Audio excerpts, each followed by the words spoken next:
सुरक्षित शाळा अभियान बैठक संपन्न।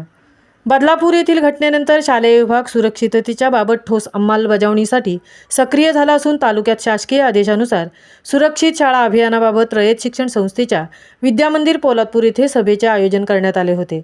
दुपारी 3:30 ते 5 या वेळेत दरम्यान सुरक्षित शाळा अभियान मोहीम 2024 अनुषंगाने पोलादपूर येथील रयत शिक्षण संस्थेचे विद्यामंदिर पोलादपूर येथे पॉक्सो कायद्यातील तरतुदी, चारित्र्य पडताळणीबाबत महत्त्वाचे मुद्दे याबाबत तालुक्यातील सर्व खाजगी स्वयंचलित रायगड जिल्हा परिषद शाळांचे मुख्याध्यापक यांची बैठक घेण्यात आली। यावेळी सर्वांना महत्त्वाच्या सूचनांसह त्याची अंमलबजावणी कठोरपणे राबवावी असे सांगण्यात आले। सूचना देण्यात आली। यामध्ये शाळेत येणारे विद्यार्थी हे खाजगी वाहनाने प्रवास करणार नाही त्याची दक्षता घ्यावी। मुलींचे सुरक्षिततेसाठी शासनाचे परिपत्रकानुसार उपाययोजना कराव्या।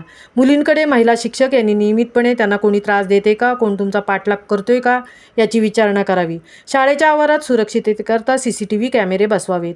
मुलांचे स्वच्छतागृह नियमित चेक करावेत, ते स्वच्छ राहतील याची काळजी घेऊन ते सुरक्षित आहेत याची दक्षता घ्यावी।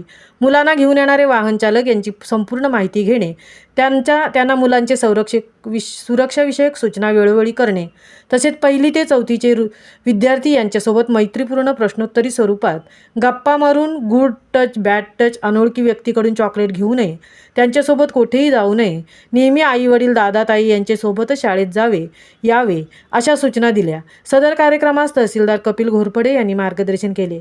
यावेळी गटविकास अधिकारी श्रीमती दीप्ती घाट, पोलीस निरीक्षक अनिल जाधव, गट शिक्षण अधिकारी संजय वसावे, वरिष्ठ शिक्षण विस्तार अधिकारी सुभाष साळुंके, पोलीस हवालदार स्वप्नील कदम तसेच दामिनी पथकाकडील महिला पोलीस अंमलदार व स्टाफ हजर होते।